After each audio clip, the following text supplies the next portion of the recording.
Dalam video ini saya mau berbagi tentang satu berita yang sedang viral di media sosial. Berita ini ditulis oleh Syahdan Nurdin pada tanggal 16 April 2022 tentang satu gedung gereja yang dijual kepada Yayasan Pembina Mualaf atau HIT yang ada di Klaten, Jawa Tengah. Berita ini menjadi viral oleh karena gedung gereja yang tadinya dimanfaatkan untuk beribadah kepada Tuhan Yesus Kristus, kemudian dijual dan dijadikan masjid dengan nama Masjid Isa Al-Masih.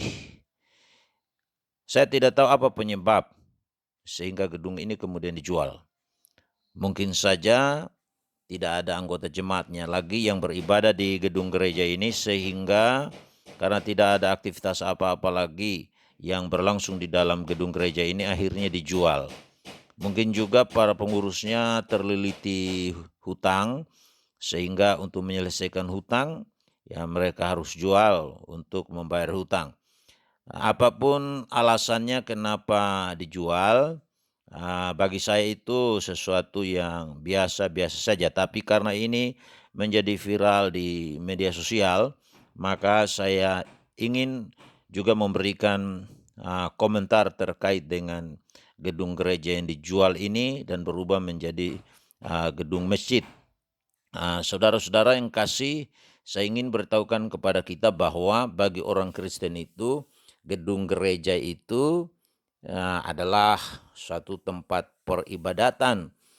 Dan gereja yang sesungguhnya itu bukan gedung. Gereja yang sesungguhnya itu adalah orang-orang yang percaya, yang beribadah, entah itu di gedung gereja yang memang dibangun khusus untuk sebagai tempat ibadah, atau juga di rumah, atau di hotel. Pokoknya ada tempat di mana orang bisa berkumpul untuk memuji dan menyembah Tuhan. Dan persekutuan inilah, perkumpulan inilah yang disebut sebagai gereja.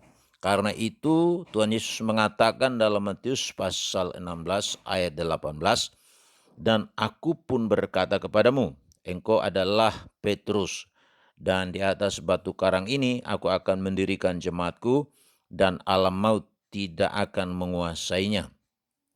Kata Yunani eklesia, yaitu jemaat, itu menunjukkan kepada suatu perkumpulan dari umat yang telah dipanggil keluar dan disuruh untuk berkumpul. Dalam perjanjian baru, istilah ini terutama menunjukkan kepada jemaat umat Allah yang beriman, yang percaya, yang mengabdikan hidupnya kepada Yesus Kristus sebagai Tuhan Juru Selamat dan penguasa tunggal dalam hidupnya, yang berkumpul sebagai warga umat Allah dengan tujuan untuk menyembah Allah yang Esa, Bapa, Anak, dan Roh Kudus. Kata jemaat juga dapat dipakai untuk menunjukkan kepada orang-orang yang berkumpul di suatu tempat tertentu untuk memuji dan menyembah Tuhan, tetapi juga dapat menunjuk kepada orang percaya secara universal yang mengaku percaya kepada Yesus, yang mengabdikan hidupnya kepada Yesus Kristus. Jadi gereja itu oleh Alkitab diperkenalkan sebagai umat Tuhan, suatu persekutuan orang percaya yang sudah ditebus oleh tumpahan darah Yesus Kristus di atas kayu salib.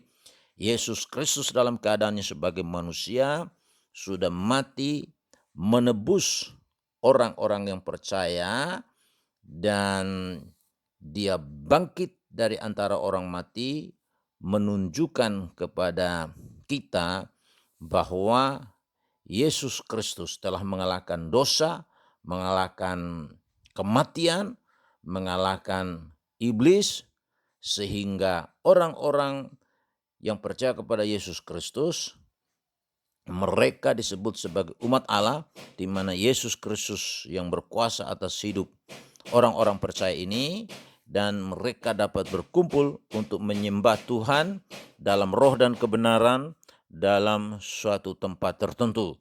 Jadi gereja itu merupakan umat pengembara di dunia ini, di mana gereja sebagai orang percaya yang berfungsi untuk mempertahankan suatu kehidupan yang memiliki hubungan secara pribadi dengan Yesus Kristus sebagai Tuhan, Juru Selamat, penguasa tunggal dalam kehidupannya.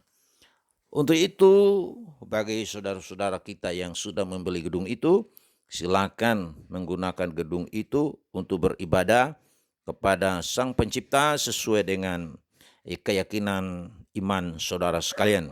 Bagi orang-orang Kristen, saya berharap kepada kita sekalian agar kalau mau membangun suatu gedung ibadah, kalau memang gedung itu tidak bisa dimanfaatkan untuk beribadah kepada Tuhan, sebaiknya dari sejak awal tidak usah bangun gedung lah, daripada ketika dibangun sebuah gedung dengan harapan untuk orang-orang percaya berkumpul beribadah pada Tuhan, tetapi jemaatnya kemudian tidak ada lagi karena mungkin pindah ke gereja lain.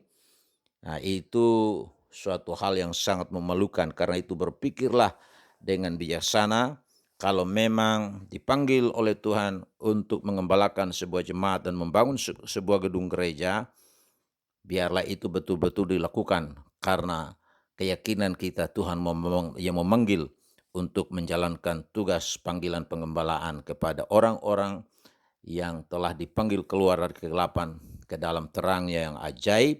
Dan untuk kepentingan itu dibutuhkan suatu tempat ibadah di mana orang-orang digembalakan, diajarkan, dan dipersiapkan untuk menjadi mempelai Kristus yang siap menyambut kedatangan Tuhan yang kedua kali. Kalau tidak terpanggil untuk itu, lebih baik menjadi jemaat biasa yang mendukung pelayanan di sebuah gereja lokal daripada mempermalukan diri, membangun sebuah gedung untuk beribadah kepada Tuhan, lalu dijual untuk kepentingan pribadi. Kiranya Tuhan menolong kita agar tetap menjaga kesatuan dan persatuan di antara kita sebagai sesama anak bangsa Indonesia, walaupun kita berbeda-beda keyakinan dan agama kita. Kiranya Tuhan Yesus Kristus memberkati kita sekalian. Amin.